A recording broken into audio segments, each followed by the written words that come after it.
Incoming transmission. Hey everybody, this is Ed Pogue. That's right, it's boosting the signal, and this week my guest needs absolutely no introduction. You know him from all things Trek culture. It's Seán Ferrick. Hey Seán, how's it going? I am very good, and I'm very happy to be finally talking to you like person to person because we've socialed so much, we've insted so much, but we haven't actually had a chance to have a chat before. So I'm No, I so happy to be here to talk to you. I appreciate it, and I'm glad to be here too. I have to say, over the last, let's say, 4+ years at least, seeing you on Trek Culture and constantly talking to my screen, being like, no, no, no, no, Seán, or answering a question before you get to it, or like, are you going to talk about this? And then you do. And it's so I feel like, it's been a one-sided relationship, but I'm glad that we can talk. So, how have you been? How's it going? And as I think about it, I should have given you a better introduction, but you really don't need one. I think everybody knows you.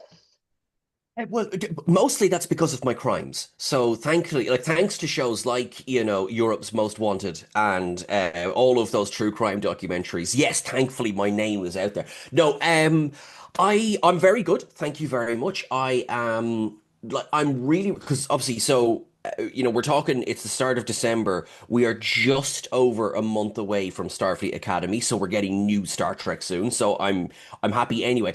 A lot of people are looking forward to Christmas. I'm looking forward to January. Like I'm that person. No. So I'm good. I am good. I'm over. I am traveling again at the moment because I'm never in one place for longer than a week. So I'm over in Scotland actually at the Oh, moment. I'm here with my partner, which is lovely and fun as I look out on. I would say it's very rainy outside, but I'm from Ireland, so it's a very normal day outside.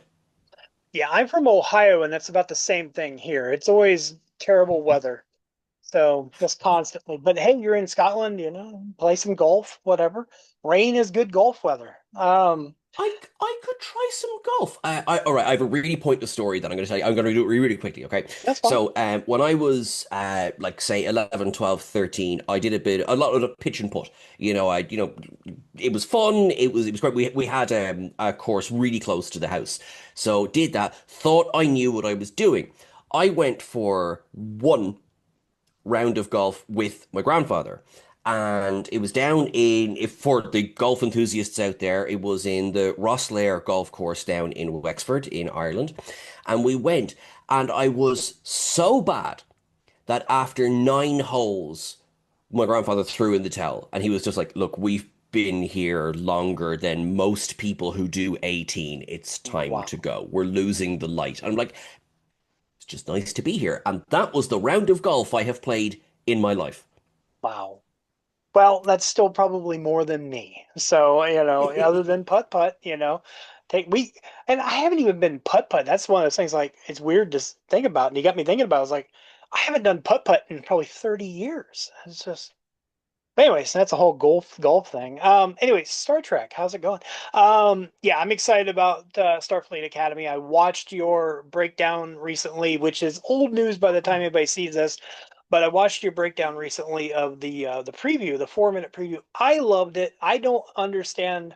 There, of course, we're always going to get people that dislike everything. I don't want to Of use the course. H word, but they dislike it, and they think I'm being sarcastic when I say I liked it. I loved it. I thought it looked really good. It gave me good hope. But yeah, I mean, I'm looking forward to it. Like you said, Christmas, okay, whatever. Yeah, like because I'm one of those people. For me, Christmas is just getting together with family and friends. Because I am a man of a certain age, who doesn't have children, so that sort of side of Christmas is not so much a thing. Like I am the youngest in my family. You know what I mean? So like I was the last person to get presents under the tree, if that makes sense. So and so for me, I'm definitely looking forward to all of that. But yeah, like I have to admit, like my excitement is for January the 15th. Yeah. Um, and that probably says an awful lot about me and the way my brain works. When it comes to like, Sean, what are you looking forward to most this year? Not this year, early next year. Okay, Sean, we're not inviting you to the next party. That's fair. That's fair. No, I get it. As a man of a certain age, as you would say as well, my kid is gone. He's grown up. He's out. And he's living life with his husband, and that's his life. I like he they came to visit recently, and we gave them their Christmas gifts 2 weeks ago, 3 weeks ago, because we knew we wouldn't see them at Christmas. It's like they got to Hmm. go do, his husband's family and everything else. And I get that moves on, but it takes away from my joy. And like my wife's like, well, we got to decorate the house. I'm like, why? Nobody's coming here. I get it. Yeah. Yeah, I get it. I think I do have my partner is coming to visit for Christmas, so we are going to decorate, but I definitely understand the well, if I wear a Santa hat, I stick them up a Christmas Carol on the TV and I have some mulled wine. Is that not the same? I think it's equal. It's equal. And this is Perfect. the Now, second week in a row someone has mentioned the Muppet Christmas Carol. I keep thinking maybe there's something telling me I need to go watch it again. Yeah. oh my God. Like for me, it's every year. It is Yeah. Christmas Day every year. That is a movie that goes on. Um, oh my, I just love. I've grown up with that movie. I love it so. I'm gonna probably watch it after this. I'm not gonna lie. I know you have an affinity for Star Trek Generations. Do you consider it a Christmas film? It is absolutely a Christmas film.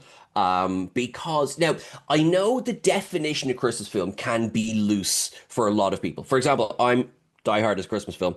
It's a Me Christmas too. film. Same here. For several reasons. Yeah, I mean, like the fact that it is a Christmas film. But there's a meme I saw going around the other day where it's a Christmas film because it's about a family member who gets dragged along to an event that they don't really want to be at and disaster ensues. Is that not Christmas down to a T, you know? Oh yeah. Um, or a certain type of Christmas. But yo, Generations, 100%. Is it the only is it the only Christmas tree in Star Trek? No, no, no, No. I'm not going to commit to that. I think there's another one. I Um, as I say that, I think you're right. I think there's something else. I know there's at least oh, well, did we not see Christmas at the end of Strange New Worlds season 3 when we had the that sounds right. I think we did. I think there was a in Pike's fake future or whatever. I'm pretty sure there was something to that effect. I'll have to go back and rewatch. Anyway, yeah, and then that's like we were watching Charlie X the other day, and I was like, this is a Thanksgiving episode. I was like, why did Oh we yeah. not watch this at Thanksgiving? You know. I love it. There's so many episodes dotted throughout the whole thing like that. That we might remember one or two things. Like what I remember from Charlie X is when he disappears that woman's face. Like it's horrific. Um, and then I completely forget the fact that yes, it's a Thanksgiving episode, and also it's the episode where Uhura sings. Yeah, Like things like that. You just kind of because everyone, if you say Uhura sings, Charlie X is probably not the first example that comes to mind when you think Star of Trek Uhura 5. singing. Fan dance and all. Yep, Yep. yep. First thing I think about is Star Trek 5. Although through that, I have. Oh, it's not even over here anymore, is it? I have a Nichelle Nichols cassette tape that a friend of mine got me recently, and I love it. It's like I had to find a cassette player to play it, but well worth it. And I had never heard some of her music outside of just in Star Trek. And then I realized some of it's on streaming. I recommend people check it out. She had a beautiful voice. Beautiful voice. Hmm. How she did not get a record contract. I mean, she had a record contract, obviously, but she wasn't a bigger star. I think as a sad state of affairs. But I think right. It's interesting that you say that because I remember doing research for an article before about people who were, well, for want of a better word, sort of typecast by being in Star Trek. And I don't think Nichelle was typecast, but I think the original series crew had to work that bit harder to sort of get out of, like DeForest Kelly spoke yeah, about how he had accepted it and he wasn't upset about it, but he knew that he would only ever be remembered as Dr. McCoy. Leonard Nimoy obviously published two autobiographies. I am not Spock, I am Spock, you know, and even actually just out of the back of my mind, not TOS, but Patrick Stewart speaking to William Shatner in the Captain's documentary saying he is certain that probably he's going to be remembered for Captain Picard. And what's funny about that to me is that you have people who have massive careers, backstory, talents outside of Star Trek. DeForest Kelley was a Western actor where he often played villains. And people will remember or they will focus on this one aspect of their career. Now, as Trekkies, it's not like I'm sad that, like, oh, great, we get to talk about Uhura and we get to talk about McCoy and everything. But yet, like, when I think of Nichelle Nichols, absolutely, yes, she is an amazing singer and performer. And then she has the fact that she is directly responsible for so many women going into space as well. And you're thinking, how can one person do all of these things, no matter how long and successful a lifetime is? It's one lifetime. And, how come she wasn't a bigger recording star? Your absolutely fair question. And on the other hand is, good Lord, she was busy. Yeah. Yeah, there's Nichelle Nichols and Leonard Nimoy, and they're all great examples. I recently learned through an interview I did here about like other things. Like we all know that Frakes is a director, but like the Mm, voice acting we know, like with Gargoyles, people will think about Gargoyles for Frakes. But like I recently, one of the most amazing things I'd ever heard was he did a voiceover for a cartoon for Adult Swim called, oh wow, Street something. I don't know. It was talked about in an interview I did with Mike McCafferty. It was a show that he had done, and Adult Swim didn't like Frakes, and they refused Frakes. I'm like, how do you say no to Jonathan Frakes?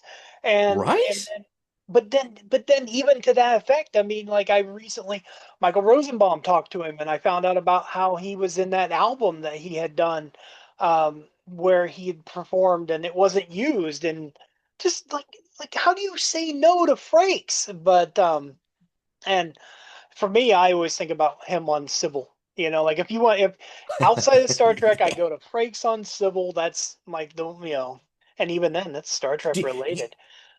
you shared that recently, didn't you? Because I remember seeing the picture, because I remember I watched it back when it aired. Mhm. Yes, people, I'm old enough to have watched that when it aired.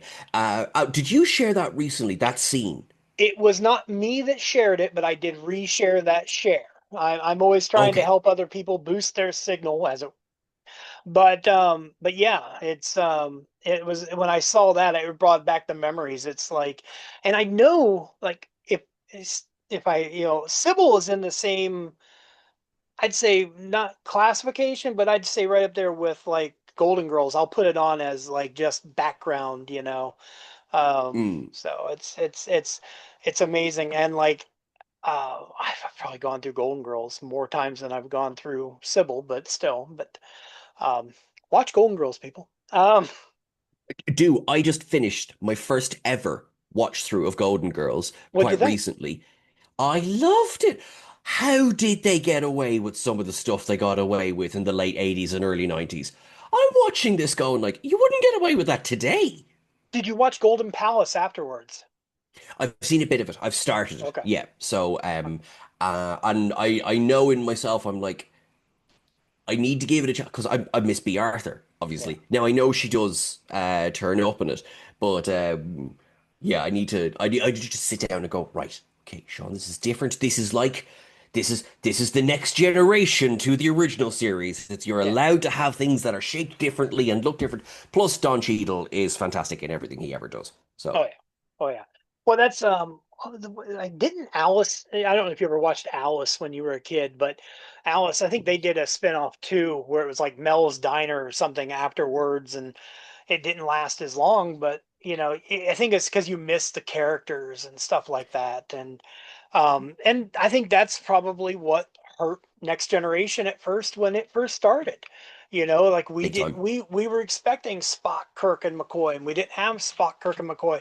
I remember reading about it in Starlog magazine. I'm that old, and like reading about Next Generation, and specifically, I remember focusing on an article that where the bridge was too big and they couldn't fit it on the stage. And I remember a drawing of showing the bridge breaking through the stage, and I'm like, we don't need no big bridge. We need Spock, And of course, I'm just a little kid. I didn't understand, but um, but yeah, I mean, change is hard, and that same can be It said for is. life. So No, you're so right. So I came into existence. TNG was on the air. I missed it by a few months. I was born February 88. And so, it's always been there for me. But to a certain, no, I wasn't reading the, comments or anything. To a certain extent, I remember DS9 airing. yeah, I do remember the lead up to Voyager, and I certainly remember, things like Enterprise as we go along. And every time, I do think it boils down to it's different, so I'm nervous. yeah, And I have sympathy. I really do have sympathy for that because you get it's to borrow a phrase from Picard, and to paraphrase it, you get used to something so that it's like old worn leather, you know, um, and then it just fits and it's comfortable to sit in that. And changing that up does, it introduces a bit of a, oh, yeah, I remember Worf joining Deep Space Nine, and that was a bit of a, I enjoyed it, but it was like, oh, okay, this is different. We've changed things up. I remember Kess leaving in Seven of Nine, joining Voyager. yeah, And we are now, obviously, we can look back on these things with a few decades of hindsight and go, well, obviously, that was great for that, and that definitely worked. And, while I really like Pulaski, yeah, I think the original configuration, with Crusher there probably worked better for the TNG crew. Sorry, Denise. And, it's change can be good, but you do have to give it a chance. And I think where I both have sympathy and I get frustrated today is it's the same thing. Change can be, challenging, but our patience, I do think, has shortened considerably. And there's many, many factors for that. Part of it is how television is made these days. I mean, now we're down to 10 episode seasons. So you're getting 10, that's just, and unfortunately, that's probably not going to change anytime soon. The landscape of television doesn't really allow for that anymore. That might change. And so there's so much sort of build up and investment and oomph always put on these new shows. Discovery, Picard, Lower Decks, Prodigy, Strange New Worlds, and now Starfleet Academy. And you have people who are both very willing to try something different and try something new. And you have people who are really struggling with the idea of trying something different and trying something new. And where I have sympathy is that these people have always been there.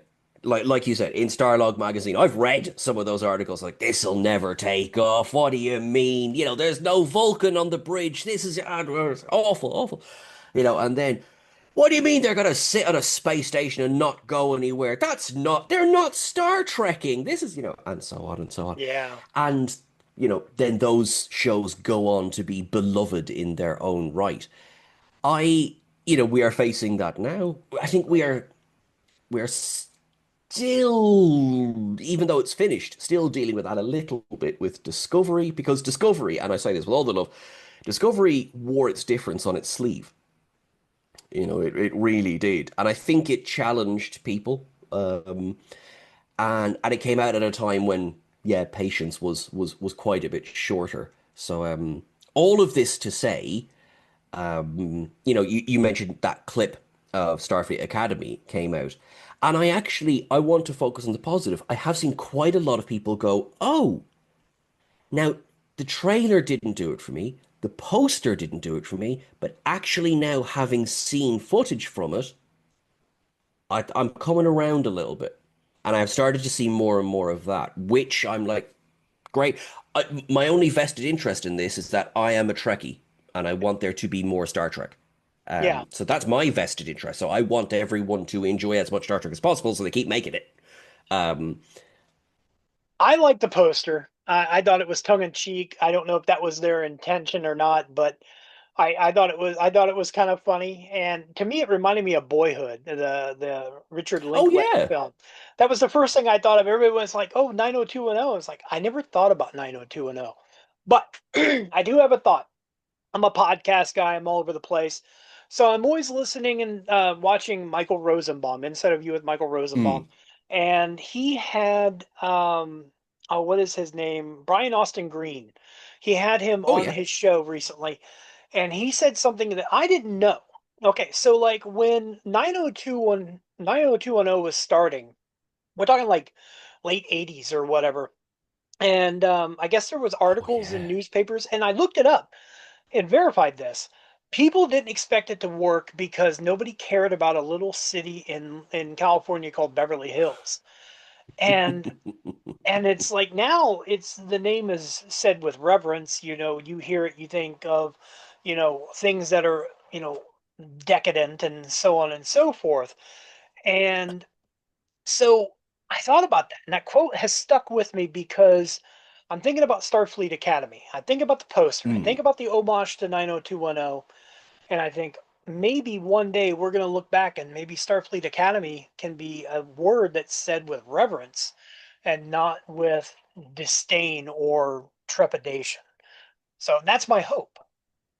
I mean, I'm right there with you. I love that anecdote. I actually, because I do try and catch Michael Rosenbaum, but I haven't seen the one with Brian Austin Green. Spoiler. Sorry. And no, you're grand. Because now I'm just thinking of his cameo in Sabrina the Teenage Witch, and I need to watch that again. But that is such a good point because times change, and with a few exceptions, in Star Trek debut seasons. Now I'm saying this, not Nope. the episodes haven't dropped yet, right? But debut seasons can often be up and down as people figure out what works, what doesn't work. Acting. I I am going to go on record and say Patrick Stewart got there. He got there, and then we got Picard eventually, Yeah. because they were creating a new character. They were creating it together. It's, Patrick Stewart, this well-known Shakespearean actor, brought that to the role. It was all a bit kind of, tight, da, da, da, and then we sort of settle into it. The reason I kind of like to try and remind people of that is that Star Trek, I think it's a lot of the season ones of Star Trek were a bit bumpy. And funny enough, I think TOS is nearly the except. I think they kind of had their they Things sort get of had worse. their formula from pretty much from the jump. And I think, funnily enough, I think the fact that Cage wasn't picked up helped that. Yeah. I think if it had gone straight from the Cage, it would have been a bit of a bumpier season one. But of course, my heart still hurts about that because I love Jeffrey Hunter as Captain To Pike. be on the dark Um, side of that, I'm glad the cage didn't. Because if you think about it, they lost Jeffrey Hunter a few years later. Could you yeah, imagine if Jeffrey Hunter was Pike and we had Pike and we're doing Pike, and imagine we get 3 seasons of Pike and then, well, let's do some movies. Well, we don't have Jeffrey Hunter anymore. You know, I have I have a conspiracy theory. Would you like to hear my conspiracy I theory? would love to hear it.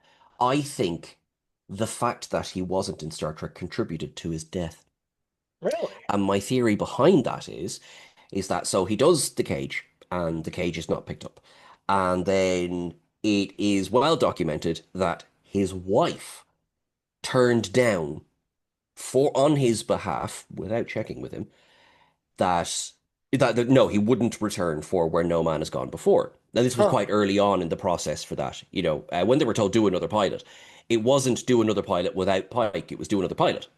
And so they approached him and just, nope, not happening. Thanks very much. Which then led to William Shatner and Kirk. But Jeffrey Hunter then returned to film because he was a film star when he had done The Cage. And he Yeah. returned to Westerns, which is something he was very good at. On the set of one of those westerns, he was in a car when a squib that was supposed to explode a window outwards malfunctioned and it went inwards, causing him a head injury, which contributed, among other personal factors, to a couple of hemorrhages. And I'm 90% sure a stroke was involved right at the very end. But it was things like that that had contributed to his, his death in 1969. So Butterfly my effects. conspiracy theory, 60 years later, is if he'd been on the Enterprise and Mm. hadn't been there during that, but we will never know. And his son, Christopher Hunter, has also said there was other contributing factors to his death as well. So while I might like to go, it was that Star Trek would have saved his life, I think there was other things as well. So it's a butterfly effect all the way around. I That's think so. I didn't know that. I never heard about the squib or his wife. That's all new information to me.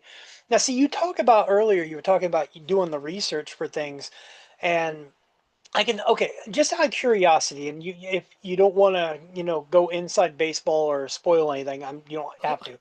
But when it comes to like okay, give you an example that an episode airs. Okay, Mhm. or no, let's do an episode because I'm pretty sure you get your episodes in advance for screeners and stuff. Is that correct? Okay, We do so we do a little bit. Yes, yeah.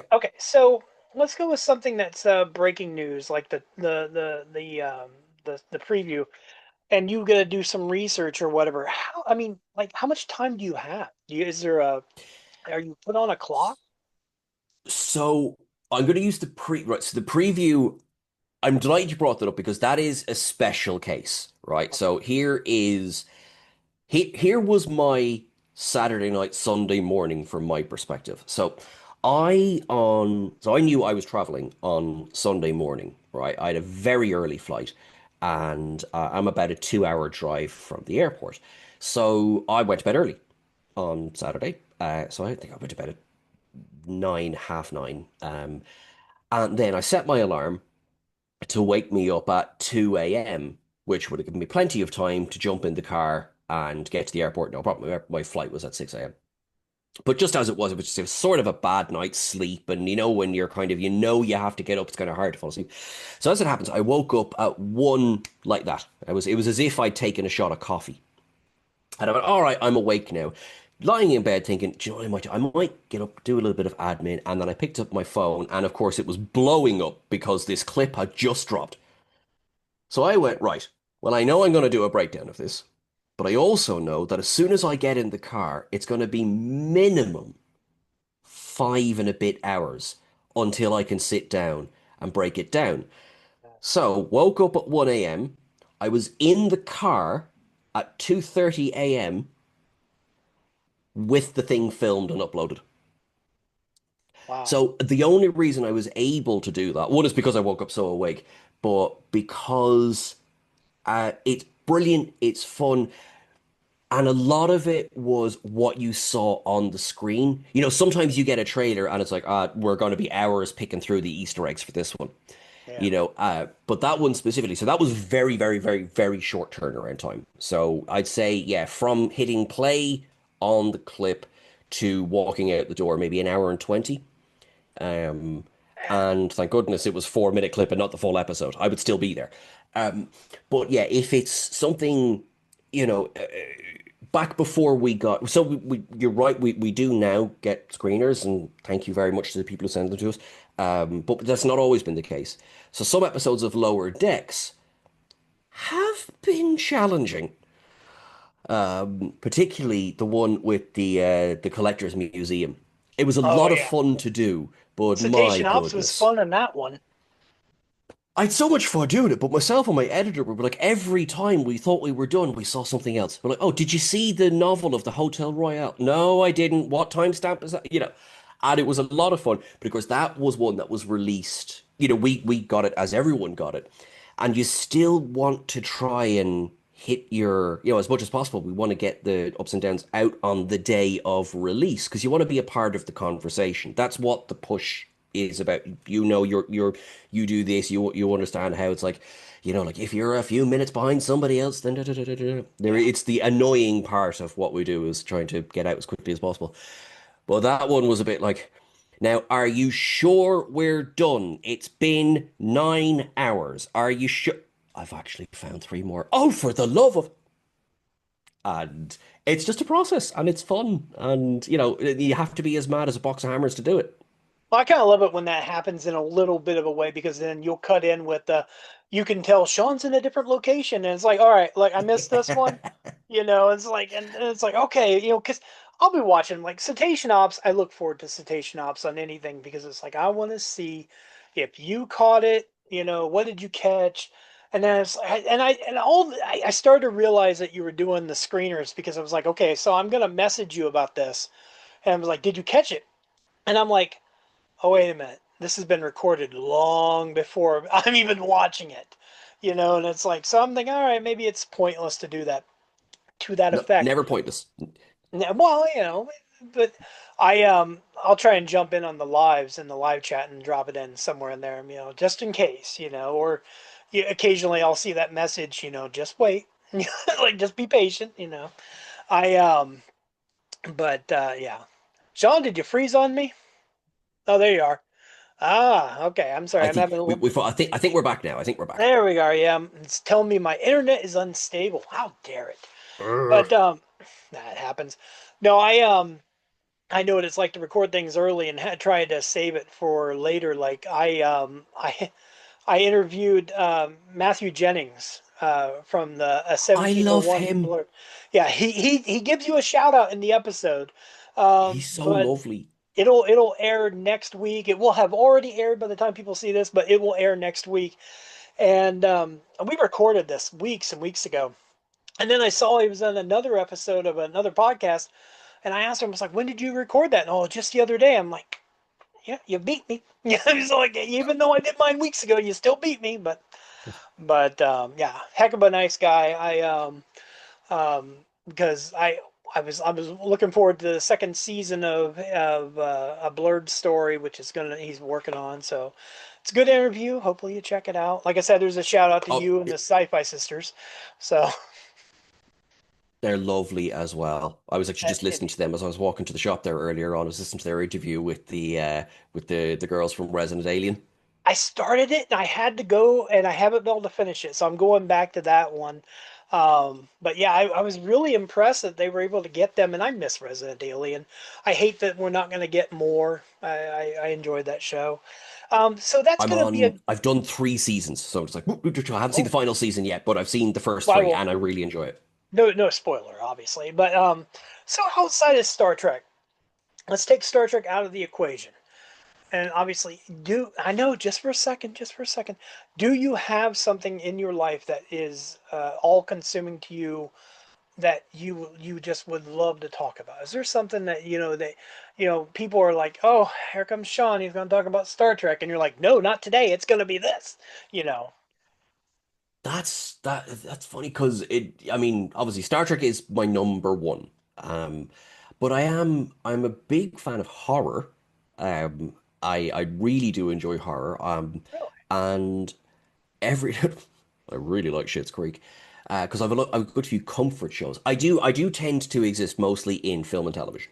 So, and that to me is my way of both relaxing, having a good time, and sharing that with people as well. I'm not going to lie to anyone. I'm not someone that goes for hikes at the weekend. I have a gym membership. I'm sure they'll be as surprised as I am when I get there.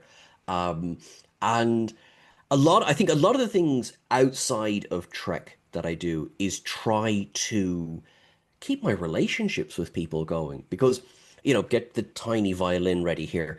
I live in a sort of a rural era. I'll address that in a second, that Freudian slip. But no, I live in a rural area of Ireland, which, is a bit of a pain in the hoop for people to get to, and likewise for me to get to other people. So I do spend a lot of time trying to catch up with people who, have been very, very kind to be very nice to me, and I would, it's nice to know them back. It's one of the reasons I spend as much time as I do on planes, because there's so many lovely people throughout the world. If a lot of them could come to Ireland, that would be amazing. If we could just get. But so it's kind of a good question. Star Trek is a bit all-consuming in a good way, but it is all-consuming. Um, that and drag culture. I'm very into drag culture, Okay. and learning more about it, and not just from RuPaul's Drag Race, although that is a hell of a gateway drug. So, like last night, for example, I was out at a show in Glasgow. That was, I don't think I've ever sweat so much in my life, but it was a lot of fun. And it's great just to get out and be around people, particularly queer culture. It is a lot of fun. I don't know if I've answered the question properly. Probably No, it's no, my you way of have. going, like, I'm trying to pretend I have other things except Star Trek in my life. No, you answered it, and it made me think about last week I interviewed Anna Rose. I don't know if you Oh, know. yeah. Okay, Yeah, oh, yeah. and 100%. She's awesome. she's absolutely wonderful, and she'll be on probably the week before you. But the we were talking. We spent quite a bit talking about like Priscilla, Queen of the Desert. We talked a lot Mm. about Tu Wong Fu, Thanks for Everything, Julie Newmar, which I told her, I said, growing up, Chichi Rodriguez did something for me. Like I remember having my first, like inappropriate thought about Chichi Rodriguez. And then I'm thinking, what does that say about me? I was like, but, It says everything. No. it does everything. In fact, I mean, I don't have it hanging up. I don't have it hanging up. I have tubes upon tubes of movie posters, and I do have the movie poster for Tu Wong Fu, and I have the movie poster for Priscilla originals, and like they were gifts from friends years and years ago. They also got me a Lizzie McGuire poster one time. Don't even question that one, but. Why not? But no, I know that you have run marathons. I've seen you post about that in the past. I have run a couple of half marathons. I've never done a Hey, full that's marathon. more than me. I've done two, and actually, thank you for, because this is a funny story, right? Train, Yeah.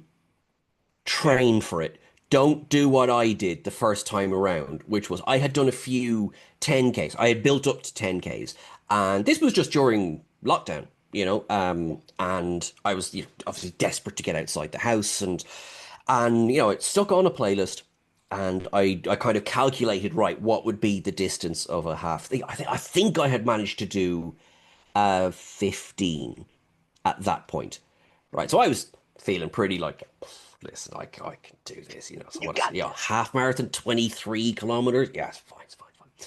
So off I went. So I nearly died. And I have never known such pain, because do you think I stretched? No. So I have never known such pain. I went and I ran and I walked an awful lot of it back. And because again, lockdown, no buses. So I was like, "Right." Eventually got home, fell in the door, and said never again. And finally, then when I came down, I went, well, maybe again, but we might try it right this time. So that half marathon took me about 4.5 hours to do. Wow. I then went, trained up a little bit, and again, I haven't run with a bib. This is just off my back. And I went and I did one in about 2 hours, and I went, that's enough. I've done that now. That is something I can cross off the list. Thank you very much. So what I do now to try and keep my fitness going is I do jog a fair bit, and because I join those I don't, do you know the Conqueror challenges? Yeah, I've heard This about it. so that they're fun. Basically, you make the commitment, you sign up. There is a charge, and then what you'll do is you'll commit to running over a certain amount of time. You can set the clock, like, so if you're away or you can't do anything, you're not going to lose out. The only one you're accountable to is yourself. Yeah. So I've done a few of those now, and they have a Star Trek series of medals. So I've just got my fourth, just came in the post the other day, and so it's roughly about 160 kilometers per. medal. Some I've done in 5 weeks. Some took longer, and some then I've brought it back down closer to five again. But that's good. Just and you're just running against yourself. It's not a race, but it is a good way to sort of give yourself a kick in the seat to get up and get out because it is very, very easy. As wonderful and amazing and fantastic what we get to do is, a lot of it is sitting in front of a computer, Yeah. you know? The And when beauty you of work from the home, the mm, beauty of the medals that you're getting too for the Star Trek, these are these are collectibles that you earn.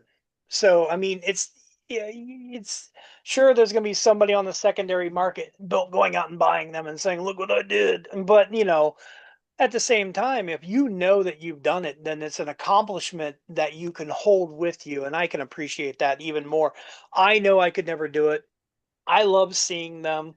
I'm not going to go buy one on the secondary market because I'm not fooling anybody. Nobody's like, "Oh yeah, he ran that." But no, I appreciate that. You talk about horror films and you like horror films, which surprises me. I never would have thought that because I don't remember you really giving that impression. Like specifically, I think Strange New Worlds when they had the zombie episode, like I would have that would have been a really good jumping off point for you to touch on that, and there was no indication of a horror love from Sean, and I think what we did for that one is we sort of focused on the trek of it all, but in it, so right, I can reveal something now because everything okay, is since published and great. So, when we got the screen, I think we were maybe had the screener. I'm going to say it was 3 weeks in advance, right? wow, Um, and Shuttle to Ken Forey comes up. And I don't want to, I'm not taking credit. I noticed as soon as the first zombie popped up, I went, Ken Forey's the actor from Dawn of the Dead. I see what you've done here. And we were doing a trailer breakdown because the trailer breakdown had come, or the trailer had come out after we had got the screener. And in the trailer breakdown, I went, shuttle to Ken Forey with Ken Forey. And I was like, yeah, delete all of that. No, delete that. Oh my goodness, is that a massive spoiler? Have I just ruined that yeah, for? So we took that out. Um, because now I am not the only person that spotted that, and I don't want to say that I spotted that before anybody else. No, I didn't. Uh, what I really enjoyed out of all of that was the day the episode aired, the actor Ken Forey tweeted out going, "Oh, this is really nice, and I really feel honored about this, and this is great." Because I only saw Dawn of the Dead this year for the first time, so oh I wow, I'm a big yeah. I just it was one of those. I'd seen the Zack Snyder one yeah, years ago, which I actually really enjoyed. I love that one. I thought that it was good fun. It was very obviously post 28 days later. So this is where I want to get into the weeds of like I love zombie movies in particular. I do like the classic bodies. Zombies are the last ones that scare me. So vampires, I love vampires, but then again, I was raised on Buffy, and then I things like this. So vampires have kind of lost their scare factor. Werewolves are cute. So, they've never particularly scared me. They're just like, no, he's a good boy. And Frankenstein's monster. Have you seen the recent Guillermo del Toro one? It's I have not. amazing. It's so I have not. tragic. Oh, it's brilliant. It's really, really good. Okay. Whereas zombies, anyone can be a zombie if they get bit. And that's scary, Yeah. especially in a post-COVID world. Um, but so that is one thing. And just throughout the years, I remember I was 14 or 15, I think. And I'd seen a couple of horror movies at that point. But then, I kind of started seeing things. I saw The Exorcist, I saw Alien, I saw The Omen. I really enjoyed The Omen for a long time, possibly because of the old Catholic upbringing there. Um, but and things like that just stuck with me. And one of the things that I really like in horror, that I also really like in particularly sci-fi, is you can go really cheesy and you can get away with it Yeah. in like those kind of genre pieces where sometimes I think it's a bit harder to do that in a sort of a straight kitchen sink drama because if that's supposed to be sort of playing on real life, you expect a little bit more reality. I think in those kind of things, even though the amount of them we watch where it's like, yes, I will do this. But horror to me has always been kind of special. It's been fun. Also, you're watching these sometimes horrific things happening on screen, eating popcorn, going, "Ha, that's silly. You made a bad decision." It's that kind of fun side of it. So yeah, big, massive fan of horror. And this year, what a year this has been for horror. Sinners is one of the best films I've Oh, seen in so years. good. So good. I've Oh my told God. so many people you got to watch it, and I hate when people say, "Oh, it doesn't look like my kind of film." I'm like, "You don't even know what kind of film it is." Like Yes, I had no idea. 100%. Like Yeah. it's kind of like that. It would honestly, I would have a job trying to narrow that down to any one genre. Yes, okay, Yeah. it fits in the horror genre, but it's historical, action, Sci-fi as well. drama, romance, sci-fi, absolutely, musical, Oh yeah. to a certain extent. It is absolutely like Ryan Coogler, just like, you know, Well, here's some more awards there, sir. the one thing and this is really off topic, but like, do you know the legend of Robert Johnson, the musician? He was the legend, the rumor, whatever was that he was a black musician, blues musician that had sold his soul to the devil or at a crossroads, whatever. They touched on it a little bit in Supernatural. That was the first time I'd ever heard about it, and then I read Okay. more about it and realized it was based on, I don't want to say reality, but like a mythic legend or whatever. And he was a musician that he had. I'm not a religious person by any means, but in the Bible there is a character of oh goodness gracious, where everything is taken from him. Is it? It's not Job. Is it Job? Yeah, Job. Where Job's the one everything's who gets taken. tested for everything. Yeah, he Yeah. gets tested for his life. So Robert Johnson always reminded me of Job, where everything bad happens to him. His child dies, his wife dies, and stuff. He never loses his musical talent and his popularity. And then, he disappeared 10 years and it's gone. And I always thought that was a hell of a legend. And Sinners to me just almost grabs that kind of uh, just mythic story, and I think that's why I liked it so much. And I know I like something when I buy it, and that's that's how much I knew I really loved that movie. So yeah, people go see it if you're into horror, you're into sci-fi. It's a must. So Uh, and if Michael B. Jordan isn't at least nominated for an Oscar for that, something's gone very wrong. yeah, I know Golden Globes went out this yesterday morning, but I haven't gone to see. I don't even know if that's something that movies get. Do they get Golden Globes? I don't even know. But you're right. Hopefully an Oscar. I'd love to see it. I'd love to see it get its flowers, as it were. Yep. But Sean, I know we're getting close to our time, and I want to wrap it up. Honestly, I've absolutely enjoyed meeting you face to face, as it were. It's like I make Likewise, the reference. likewise. It's like you're on your ship, I'm on my ship. We're on view screens back and forth. And luckily, it wasn't, a Romulan Federation thing. So, um, Or luckily, one of us isn't on the Yamato. exactly. Yeah, we don't want Uh, that. No, but I want to tell you, I mean, obviously, everybody knows to find you on Trek Culture.